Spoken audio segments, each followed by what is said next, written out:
మీరు పోగొట్టుకున్న విలువైన వస్తువులన్నీ తొందరగా మీ చేతికి రావాలంటే బుధవారం పూట గరికపోసలు కలిపిన నీళ్లతో శివాభిషేకం చేయాలి. గురువారం పూట పసుపు కలిపిన నీళ్లతో శివాభిషేకం చేస్తే వివాహ సమస్యలు, దాంపత్య సమస్యలు తొలగిపోతాయి.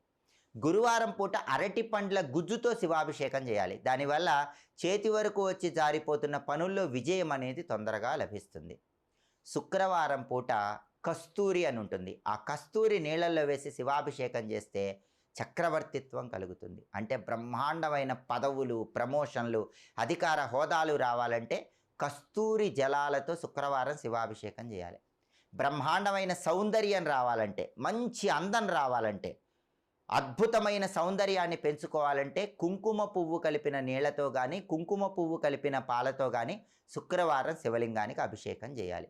సౌందర్యాన్ని రెట్టింపు చేసుకోవచ్చు. అలాగే శనివారం పూట నల్ల నువ్వులు కలిపిన నీళ్లతో